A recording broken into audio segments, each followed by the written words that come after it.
Welcome to the Strong for Performance podcast, where we share wisdom and practical tips to help you grow stronger in all areas of your life. I'm your host, Meredith Bell. I interview experts who offer real-world experiences that you can apply to your own journey. If you enjoy my podcast, be sure to subscribe and rate it on your favorite podcast platform. Welcome to another episode of the Strong for Performance podcast. I'm your host, Meredith Bell, and my podcast is brought to you by my company. We are the publishers of tools and books to help people improve communication in the workplace. If you enjoy my podcast, please rate and review it on your favorite podcast channel, and you can learn more about our tools and books at growstrongleaders.com.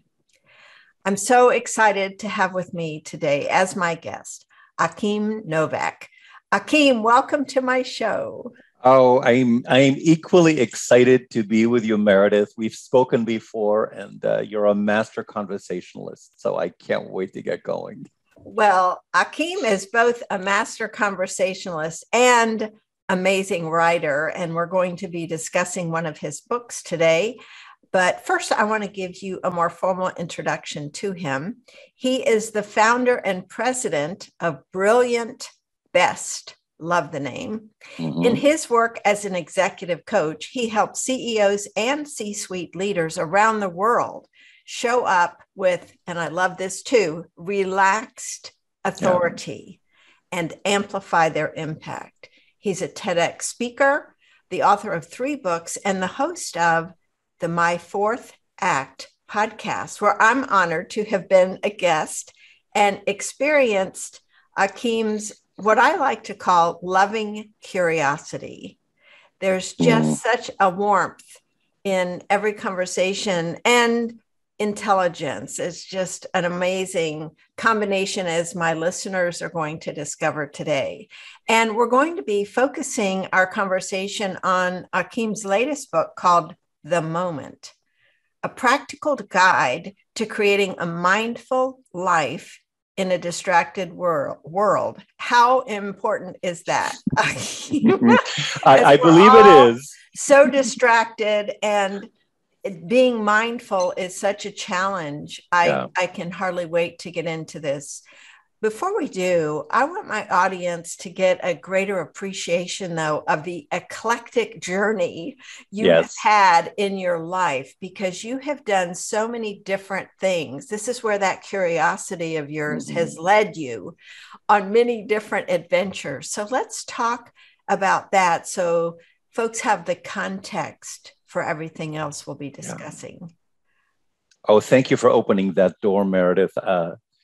The first thing that comes to mind, is I'm an international soul. I'm German citizen. My first name is pronounced Achim in Germany, but I grew up all over the world. My parents traveled. I grew up in Portugal, Turkey, came to this country when I was 16.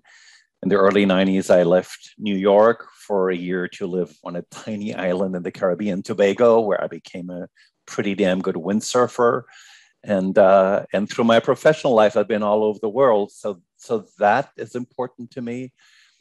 And the only other thing I want to add, my dad was an architect who was really into archaeology.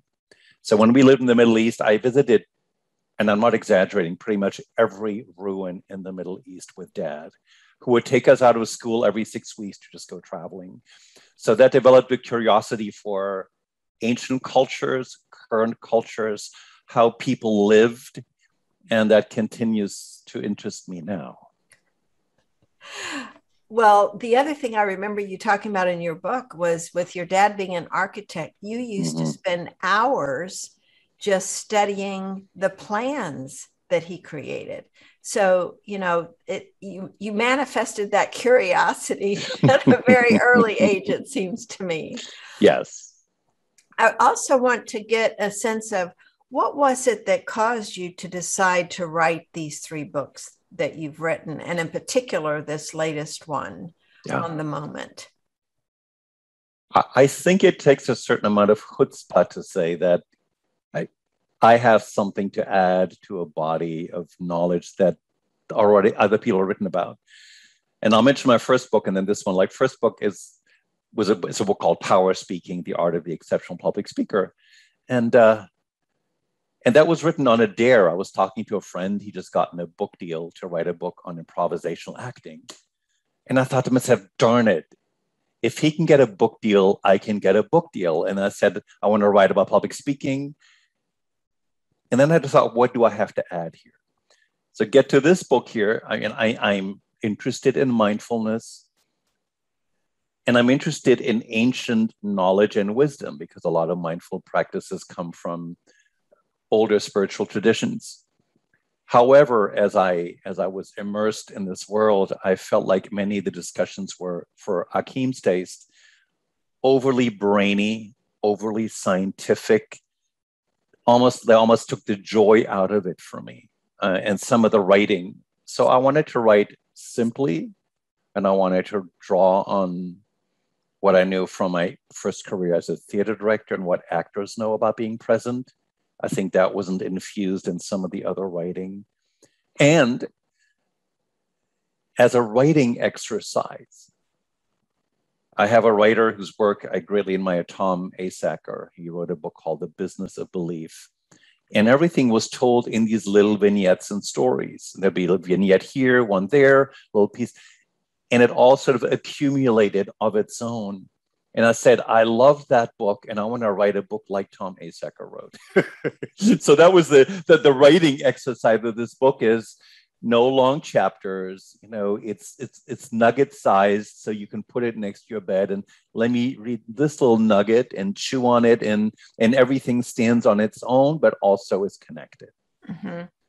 Yes, and that was one of the things I so enjoyed about it. And I want to go into detail of certain aspects of it, because there are 4 keys, just to, emphasize the point you just made. With the 4 keys, each of those has a kind of an overview explanation, but then I loved the various stories, personal stories. You put us in the scene.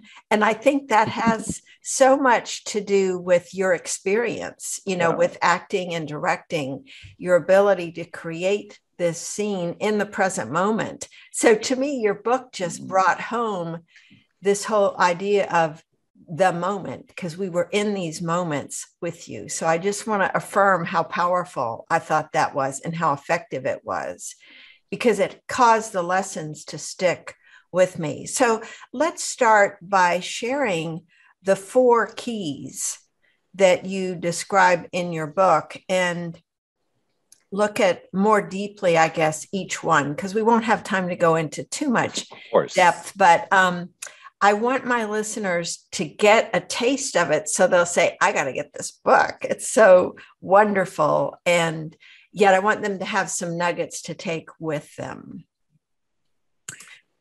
Sure. The first key, I call it awaken the senses. And I think it instinctively makes sense. As the more richly we taste, see, sense, smell everything, the more fully we appreciate life around us and in us. The reason I wanted to stress this, in some metaphysical reading, the sense is that the more we are attached to earthly things, the less spiritually evolved we are. Almost like the idea that if we're more evolved, we're more detached from the sensual pleasure, stimuli, or seductions. And I don't subscribe to that. So that was the impulse for that one. The second one, and I have the book in front of me. It's funny because I looked it over before we were talking to make sure I was representing my own writing properly. Crave meaning, and we could spend hours just talking about how we make meaning and how we know meaning. And the point I want to make is very often we make meaning in hindsight. Like 5 years later, we go back to, oh, that's what happened there. And I know, I understand what it means in this history of my life. And I propose that people who are more fully present in the moment have a deeper sense in the moment what the meaning might be. I'm a for me, sensing energy and having a conscious experience of energy was life-changing. And I believe that people who live more fully are more in tune with energy within themselves. They receive more energy from others, and they're able to engage in a richer flow of energy. And there's lots of stuff within that, but it behooves us to have a conscious experience of energy. I love the phrase, I use wave riding the energy. I'm a water person. So riding an energetic wave, which means we notice energy and we choose to ride it. And the last one is, how do we make time stand still?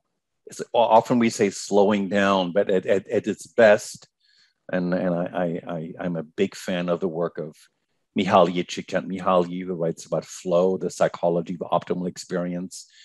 And when we are in flow, time stands still, and our experience of the moment is transcendent. And there are specific ways of getting closer to all of these things. So let me stop here.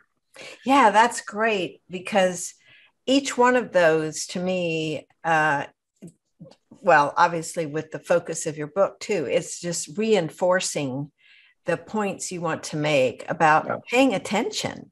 Yes. And I loved the first one about being more aware of the senses, because I think we can really lose sight of that. One of the things I've done to, I guess, emphasize that for myself is my bird watching hobby that I've had for the last 20 years. Because not only am I looking with my eyes, but I'm also hearing a lot. Because we're listening for their calls, their songs, because a lot of birds don't like to show themselves. And so tuning into those various senses, but I think we get so busy. And that's really one of the key things I would like to, encourage my listeners. And we're going to get to this one too, of slowing down and just really paying attention to these points that Akeem is making today, because it can make a difference in how you treat each of the moments in your day. And so with the senses, I loved your description about actors and how actors train in order to become more aware of the senses. And I would love for you to talk a little bit more about that, because that's something that most of us have never had actor training. And so we're not familiar with what they go through to really notice these details. What actors learn is that the senses are the connections to our emotions and our feelings. Meaning, if I sense more, I will feel more. I tell a very simple story in the book, and it's a good example, and it's a Florida example. I'm a Floridian, but there is a famous bridge called the 7 Mile Bridge, that has been featured in the movie True Lies with Arnold Schwarzenegger. And I just remember one moment where I had been at the beach, and I'm driving in my car, and I have a little turquoise mini roadster, and the song by Hozier comes on, Take Me to Church, which is a very emotional song that I love. And I think because of seeing the air and hearing an emotional song and the color of my car, which is blue, suddenly I was flashing again on a moment of just a scarf my mother had been wearing when she was sitting in the same car with me 5 years ago. So, and seeing the scarf of my mother is the emotional connection to that. And my mother, then the scarf, I remembered a movie theater in Bonn, Germany, where I saw True Lies with Arnold Schwarzenegger and Jamie Lee Curtis, with mom and dad driving across the same bridge. So all of those things are connected, but the sensory moments of the car connect me to my mother. Seeing parts of her connect me to sitting in a movie theater. So those are beautiful emotional connections, but they're triggered by sensory stimuli. And if we don't experience the senses fully, we're sensorially deprived a little bit, which means we're also emotionally deprived a little bit. Such an important point. And I think what I was imagining as I was listening to you describe that example is how often we experience something and it triggers a memory, but we don't take the time as you did to really ponder, where did that come from? Yeah. And connect it. And let me offer one other actor example, but then I want to attach it to something very practical that you all can use.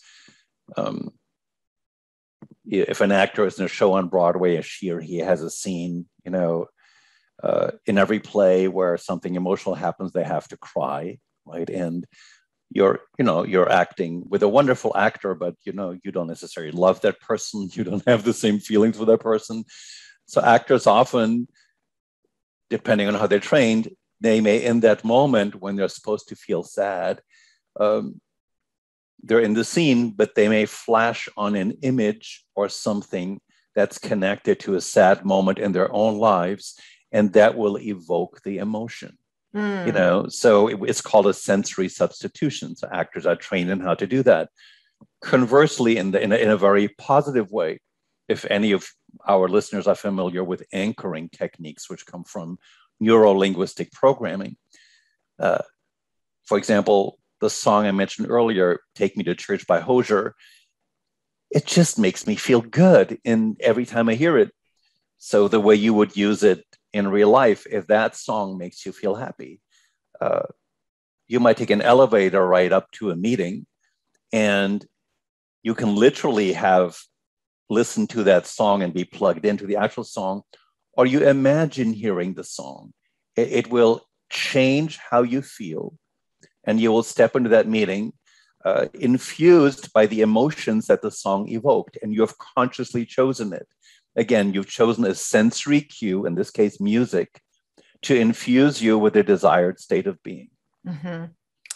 Great example. I've found that to be the case. And I think when we think about, an important meeting or call or a presentation, to think about what elements could I surround myself with. Exactly. With each of the different senses to try to bring that up. There's a quote, this is one of your quotes from the book that I just loved, and I want you to talk a little bit about why this is true. You said, simple appreciation is the heart and soul of living in the moment. Simple appreciation. And you said, and it always starts with the senses. Yeah. So explain why that is true. I'm thinking of the best examples to offer. And since we're talking about the moment, let me go to my present moment. I'm sitting in the kitchen of my house in Hollywood, Florida. I work in this kitchen often. I'm looking out I have a beautiful lap pool. I see it every day. I don't always consciously appreciate this lap pool, but if I pause for a moment and look at it, it's a beautiful day right now. The pool crew was here this morning to clean it. They come once a week, so it's sparkling clean. It has this shimmering light to it. And I'm looking at an object that is inherently easy to appreciate. And we have the choice to look at anything that is maybe less apparently beautiful and choose to appreciate the thing of beauty in it. Because it's that old cliche, beauty is in the eye of the beholder. That's our choice. And it will change how we feel inside when we do that, which brings us back to the things that actors do. They make choices about how they feel on a movie set or on a stage. But isn't it wonderful to be able to do that and say, I have a choice in how I feel, and the senses are an anchor to how we feel. Mm. One of my favorite stories was around the dolphins. Yeah. And this woman who's a friend of yours who helps people who suffer from PTSD and other trauma to take this trip to swim with the dolphins. And I would love for you to talk a little bit about what is the magic of that? How is that connecting them to the senses and has a healing effect for them? I've asked, Stephanie von Valois is the name of the dolphin therapist. She's a German woman based in Miami and does a lot of what's commonly called dolphin therapy in different dolphin centers in the Caribbean. I've asked her this question many times. She says, there are hypotheses, but we just don't know. But on the deepest level, relating it is, the feeling is that touching a dolphin, its touch, the connection of touch to an animal that doesn't attack you, that holds you, that lets you be. So if you've been traumatized, can be a beautiful experience of surrendering. And touch is the powerful experience. And the common lore is that dolphins have a deep soul energy that people can sense when they're with them. So the healing part is that you can almost give some of your troubles to this animal through touch, who becomes your healer. Now, that's the beauty of it. But that's the touching, that's the sensory part. And I have not been a patient with dolphins, but I would imagine, in light of what we just spoke about, for the rest of their lives, the individuals that engage with the dolphins, they will remember the touch. They will remember what it feels like. And it will be a beautiful memory for them. Mm-hmm. And the ability to recall that when they're out of that particular moment, that experience. Yeah. And so when you are working with your clients, if they have a specific trauma or, negative past experience, is there a kind of a lesson to take from the dolphins without having the dolphin experience that might be valuable for my listeners? It's such a juicy question. And first thing I would say, as a coach, I don't go into ancient trauma with my clients. If I have a sense that it's there, I will suggest that you work with somebody who's a specialist in it. I do, however, with all my clients, talk about anchoring techniques, which I think of as the corporate equivalent of actor training. So it's very much the same. And I'll offer an example right now of something. I'll give you another one that I do. It's often called affirmation, but it's for anybody who is stimulated by language. And if language has energy for you, this is something Akeem says to himself when he wants to put himself in a good mood. I will say, I am a vibrant vehicle of light and love. Now, you might listeners go, God, that's cheesy. I would never say that to myself. But allow me to break it down for you. I've learned through experience that vibrant is a positive trigger word for me. Light is a positive trigger word. Love is. So this has been, for me, tested over several decades. If I say that to me quietly a few times over, remember, language is stimulation of my mind. And I'm choosing words that powerfully stimulate me. They change how I feel and put me in an optimal state. And it works every time. I just need to remember to do it. Right? Mm-hmm. That's my job. Well, I love that because, as you know, because we talked about it in my interview with you, I have a purpose statement that I say often, and those words were all chosen very carefully. I now have declarations that I say that put me in a particular state. I'll just share one quick one. I am absolute calmness, clarity, and confidence. That's one of the things that it has a centering effect for me so that when I'm in a situation that requires any or all of those, I'm able to say that and get in that state. So it isn't cheesy at all. I think all of us need to identify what are the words that resonate with us, that cause us to feel a positive way that can help us. Yeah. Well, that leads me to the second key, which I just love because I'm all about finding meaning, is to create meaning. And so let's review a little bit about what's the role of meaning in our experience of a moment, because you talked earlier about sometimes we don't realize the meaning until later. Sometimes we can appreciate it while we're going through it. So why is that so important in the context of making the most of a moment? Yeah. Let me offer a very common example that I think all of us have experienced. And I think of actually a social encounter I had just 2 months ago. I met a woman named Deborah. I belong to a book club. We read books, Friday nights we read books, and a friend brought Deborah. Well, within 2 minutes, I went in my mind, gosh, I love talking to Deborah. But the deeper meaning, and this is not something I consciously thought, was Deborah will be a friend for life. That sense that I'm not just having a good time chatting to her. And this doesn't mean I'm going to, damn it, make her my friend. I'm not going to force her to be my friend. No, this knowing that this woman will be a friend for life. And that's meaning presenting itself in the moment. And by me knowing it in the moment, it helps me to savor the moment even more. And not every moment has to have this deep meaning to it. But I suggest that, and this builds beautifully on the senses, the more we fine-tune our experience of the senses, the more of these meaning-making experiences we're going to have in the moment. And I'm giving you a very positive example, but on the negative side, it could be if you're talking to somebody and there's that voice that says, this person is not your friend. We've all had that moment as well, right? This person is not your friend. So the ability to hear that voice or sense that, because that's another meaning in the moment.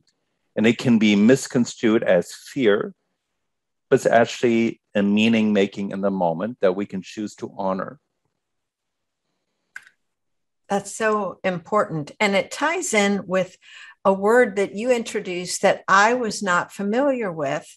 And I want to have you, I guess, define it and then talk about how we can recognize it, because this is so important. It's Prajna. Prajna. Prajna.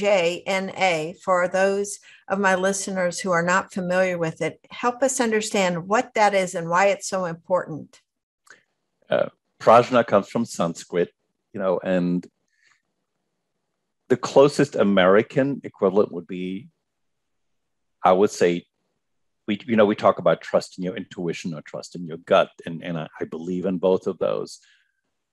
But Prajna for me is a code word for any form of wisdom that wants to come through, and my ability to notice the signals and the forms in which it wants to present itself.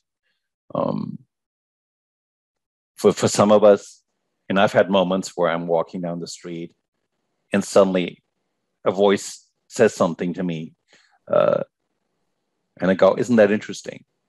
And there's some meaning coming through. Or other people have it by, you walk down the street and you see a billboard, and it's just a billboard for some commercial product, but you read the language and it instantly has meaning to you for something that's going on for you emotionally in the moment. And that billboard and the language in it helps you understand more deeply what you're experiencing, and so that's a form of, that billboard is Prajna talking to you. And our job is to learn the many different ways in which wisdom talks to us. And I think the way it does it is different for different people, but our job is to learn and to notice, and I would say to honor that wisdom. Mm-hmm.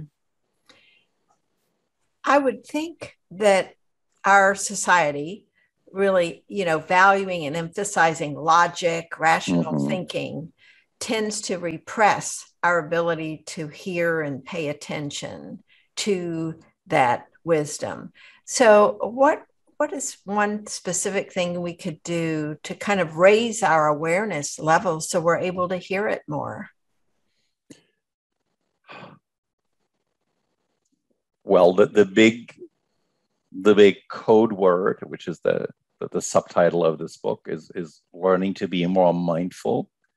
Mindful means slowing down, not rushing through things, having the time to breathe more deeply, and having a time to pay attention to all signals outside and within, and allow them to be there.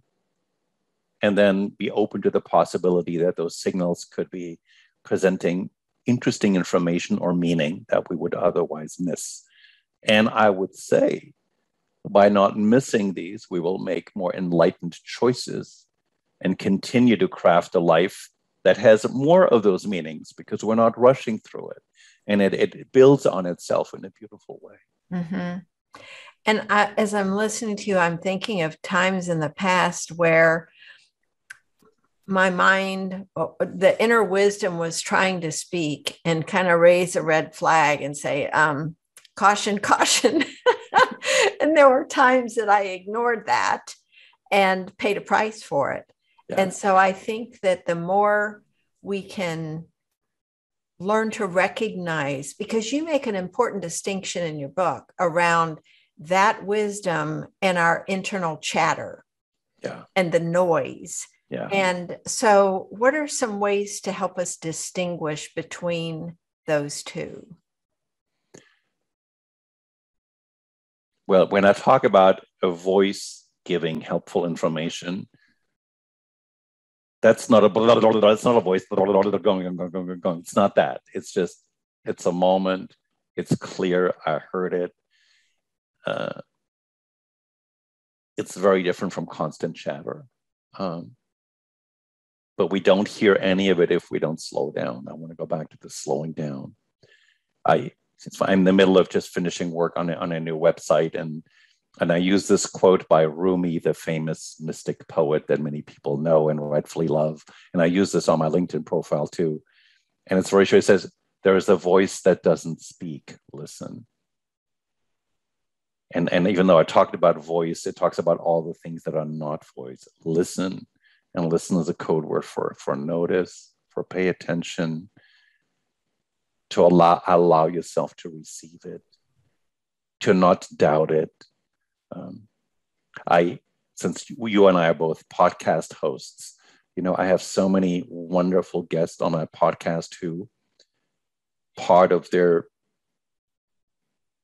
moving on to the next stage in their life was learning to hear the voices within that were suggesting something else and no longer choosing to push it aside. Mm-hmm. And I think everyone who listens to us has had that experience. Sure. And if the voices don't fit our current narrative of what our life should look like, then there is a discord, and we need to sort of figure out what we do about that. Mm-hmm. One of the other things I loved in that particular section was around the micro moments of love.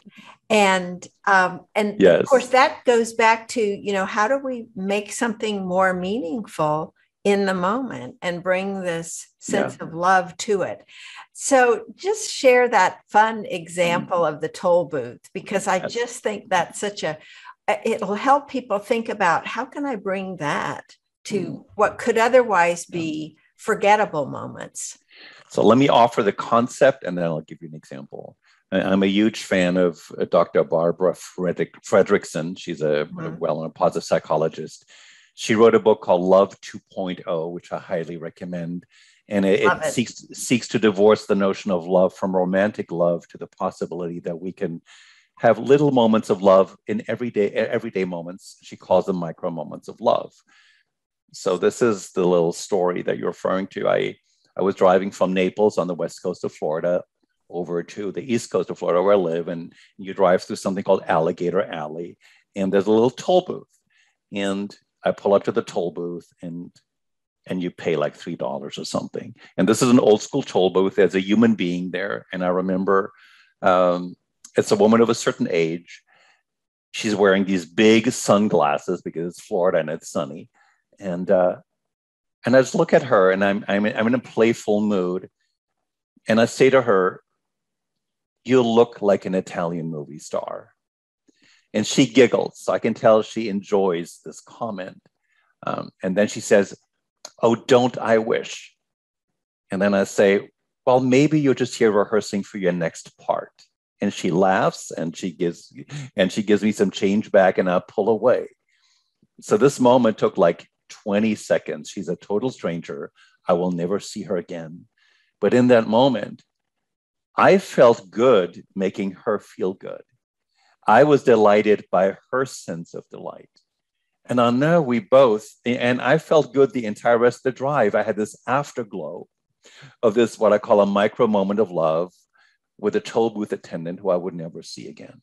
And we all have the possibility to create these moments. I mean, that was by choice.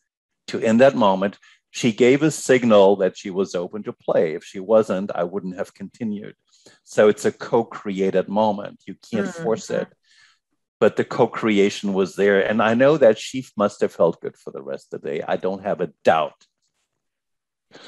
Yes, I think that story stayed with me because it just demonstrated to me again the power of being aware of the moment and offering up a comment that could enrich someone's life in some way, however small it might seem at that time, and yet how powerful it can be in terms of its lasting effect. And there are so many things we can do with the people in our lives now where we can demonstrate that if we just take the time to contribute that. So let's move on to this wave ride energy, as you call it. First, you have to explain what that term means and why that is so important. You alluded to it earlier, but I want you to, explain that a little bit more. Well, on the simplest level, let's say if you're approaching me with, let's say, a high degree of enthusiasm and energy, I have the option to join you there, even though I may not be feeling equally energetic. We often call it mirroring and matching, or I can block it. And I'd say joining is always preferable to blocking. And the joining part is, it's easy to join another person's energy if we're energetically on the same wavelength, if we use that metaphor. But we have the option of acting as if and joining it, even if it's not there. And magically, we will be riding the wave with that person for a while. And like all waves do, they will change of their own anyway. And that's the beautiful part. But that's the choice is to notice the wave. And the second choice is to then decide to join the wave. I like that. Now, one of the other things in this concept of energy, you were talking about big energy, yes, which always appeals to me. Us high achievers love to think about what's the big thing here. So what do you mean about activating the big energy or life force? Yeah. In other cultures, in more Eastern traditions, called chi or ki, there's actually a word that represents big energy. We don't have that in English, which sometimes saddens me because I believe we're almost culturally disconnected from knowing that big energy, which has language in more Eastern Asian cultures, and it's called something. The most popular way of accessing it is, I would say most people these days have heard, whether you've studied it, about the chakras, which are 7 energy centers that are along our spines, and they have different colors associated with them, and they're connected to different sources of energy within us. So there's a way of working with somebody, is studying about how do I access these energy sources. But the biggest one for me is the top chakra, which is at the top of the head. And to me, that's where the energy of, I'm going to get a little mystical now, the energy of the universe, of the heavens, the divine, whatever language you, comes in. And as we begin to, and I'm talking about practices that might be considered esoteric in the West, but are about as unesoteric as you can imagine in most part of the world. As you learn to open the chakras, and I've had experience of just streams of light flooding into me like I'm under a waterfall, but it's light flooding in. And then my experience of the world changes because I know that that's another reality, that energy is powerful. And the more I fill myself with that energy, people will sense it and they will receive it. If I could give a very specific example, if you go like, how do I access this? I have sent many of my clients to yoga classes because yoga is about breathing fully into the body, which is about opening up more of who we really are. There are also practices like Tai Chi that many listeners may be familiar with. Tai Chi is about literally moving energy around.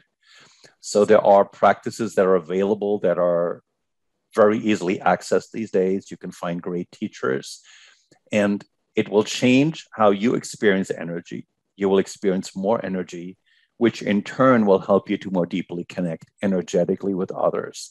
So there are nothing but benefits to this in my mind. Mm-hmm.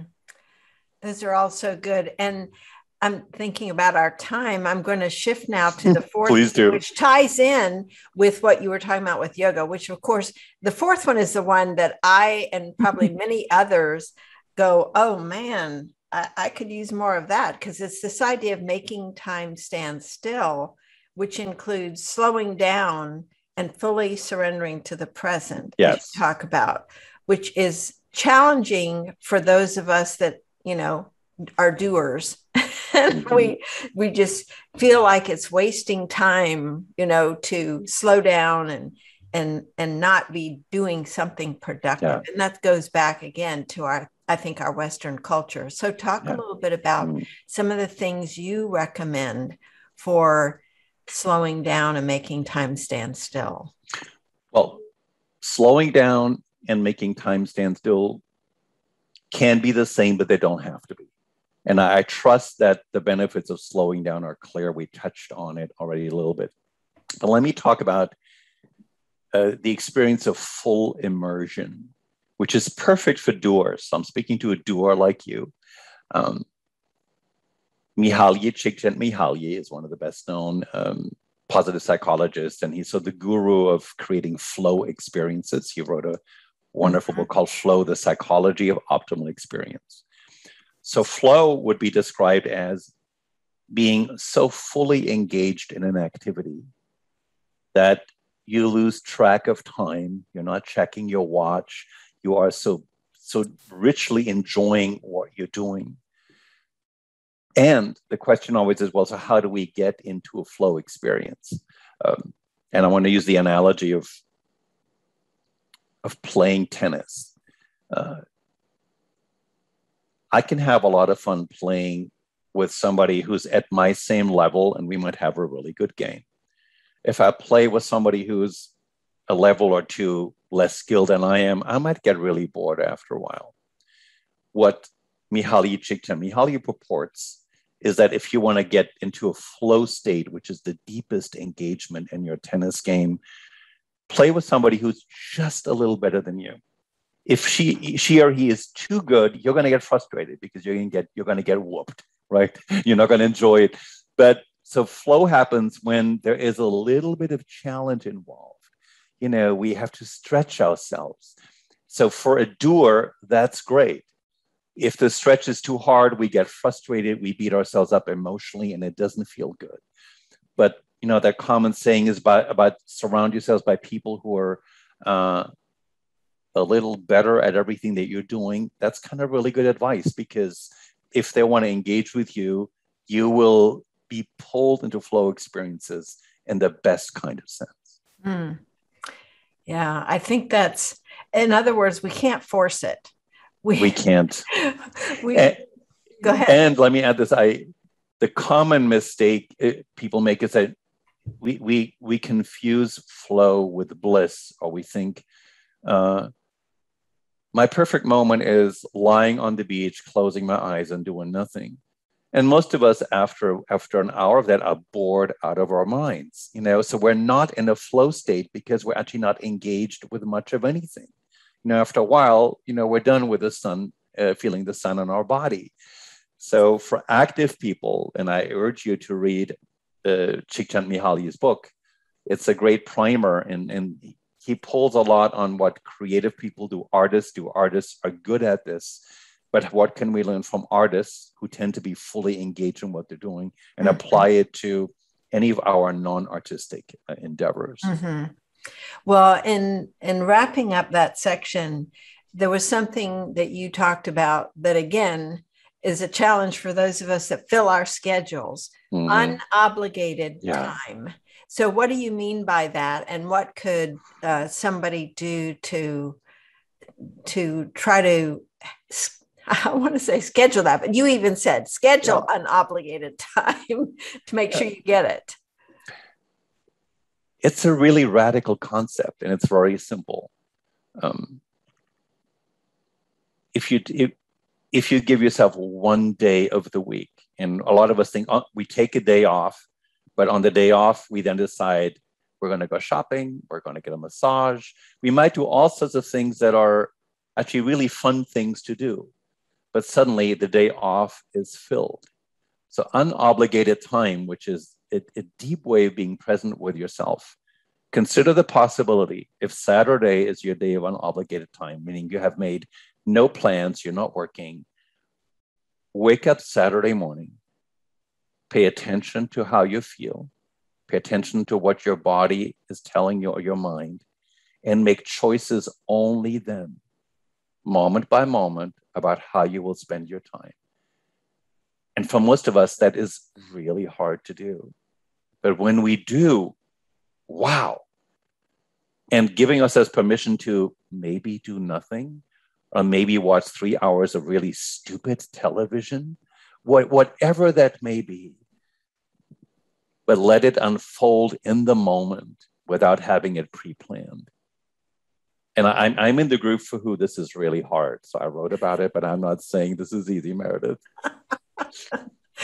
Well, all the things we've talked about, I think, some of my listeners will go, oh, I've got that nailed, but this is something I could work on. And so I would just like to conclude kind of as a summary to encourage my listeners, number one, to get your book.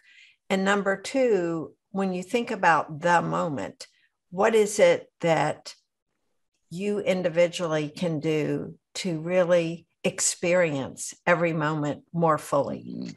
Because I think that's really, to me, the biggest takeaway from your book. We get so busy with things that we don't allow ourselves to really pay attention and be aware of everything we could be absorbing in any given moment, or even contributing and creating in a given moment. So I want to thank you so much, Akeem, for writing that book, for coming here today and sharing this wisdom. And I would love for you to tell my listeners how they can connect with you, learn more about you, and get copies of your book. Thank you so much for that opening. My books are all available on Amazon. I have multiple books out. So Achim Nowak is Nowak. I am, as I mentioned earlier, by the time this goes live, I will be on a new website. It's simply achimnowak.com, where you can find my books, but also you can find my podcast, My Fourth Act. And I have a weekly Monday morning message full of practical tips about, and this is very granular stuff about how to manage every moment in our professional relationships. That's free. You can sign up for it, and you see samples. You can read all of that. So achimnowak.com gives you all of that. Excellent. And I highly recommend people subscribe to your podcast.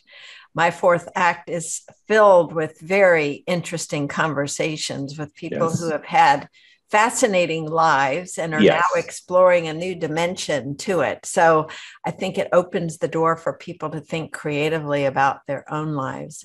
Akeem, you are just such a special person. I want to thank you for how you show up in the world and the brilliance you bring with your insights and the wisdom you share so freely. Well, I'm throwing everything you said right back at you, Meredith. This was a complete pleasure, and thank you for the conversation.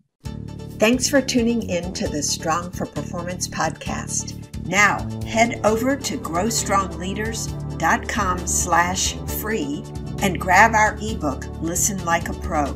You'll find out how to connect on a deeper level with the people who matter to you. And while you're there, check out our 2 books, Connect with Your Team and Peer Coaching Made Simple. Until next time, I'm Meredith Bell.